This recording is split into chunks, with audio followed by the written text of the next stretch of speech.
Дякую, Романе. I'm sorry I don't have any giveaways, but next time I'm participating on a panel with Andrea, I'll make sure to bring giveaways next time. I got lots of flashlights I can give out. I think those would trump the brochures, but anyways, we'll save that for another time. It's a real privilege to be here as a net recipient of the good work that all of you do in this room. I'm very pleased that I've been a student of some of you and have read many of your works, and you have made an impact on the future of the Ukrainian Canadian community, thanks to your good work. So I just wanted to start off with that, because what you do is very important to the community.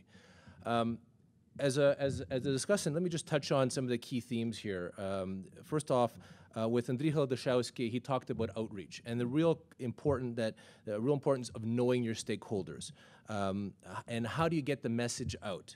He talked about some of the pillars of the Shevchenko Foundation, and of course he made his pitch to give to the Shevchenko Foundation at least once. He talked about the need to really promote Ukrainian Canadian education, or Ukrainian education. And I think that's something we should look at, and I'll touch on this a little bit later, but the theme is, how do we do that? And that's really what I want to focus on, is how do we get there with all these great ideas that have been generated? You know, how does CIUS and other academic institutions, how do they interact with student organizations and with the community? And perhaps looking at focusing on not just simply graduate students, but also the undergraduate levels of education, which are extremely important as well. So that was Andriy Hildashowski's message. In terms of Oля Kuplowska, talked about the Canadian Foundation of Ukrainian Studies, some of the challenges that they're facing, many of the new needs and the priorities that sometimes, because of very regimented and defined endowments, cause problems with ever-changing priorities within Ukrainian Canadian Studies, and some of the challenges with little discretion with existing funds. Talked about donor development and some ideas around potentially some short-term specificity when there's a real need, or a desire, I should say, from a donor to actually focus on one area, but not to limit it for long-term.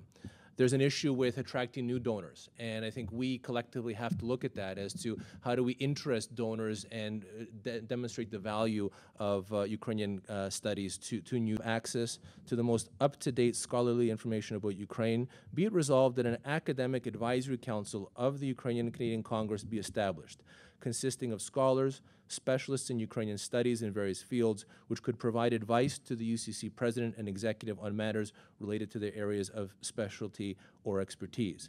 And that's something, quite frankly, I fully support and endorse. I know I've had discussions with some of you, including Frank Sisson and others, about the possibility of creating something like this.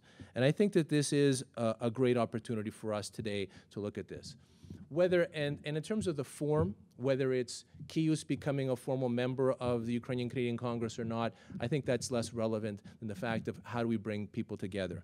And I fully support and endorse the creation of a council, a loosely affiliated council of scholars in Ukrainian studies, where they could be part of the Ukrainian Canadian Congress as a council and come together as needed with an executive committee made up of scholars that would address issues that are important for Ukrainian academic studies in Canada, or even, quite frankly, even internationally.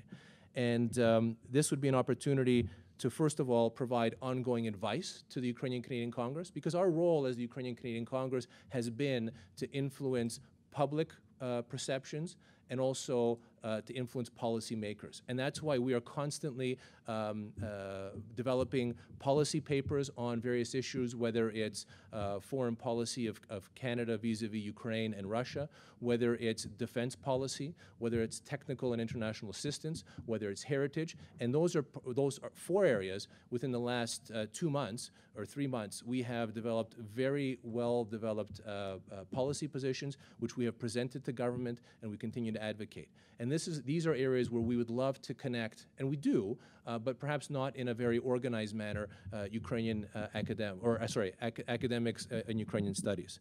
See, we make you all Ukrainian, even if you're not. But there is a great opportunity there. So I would like to end my remarks by by calling on us, and I'd like to hear your comments on this, of the creation of a Council of Scholars in Ukrainian Studies within the Ukrainian Canadian Congress. It's a model that we use for other aspects of our community, whether it's the arts community, educators. So it's a model that works, and it's a model that is not necessarily you're becoming a member. It's you're joining a council to coordinate activities and to provide advice to the Ukrainian Canadian Congress. So thank you very much for your attention.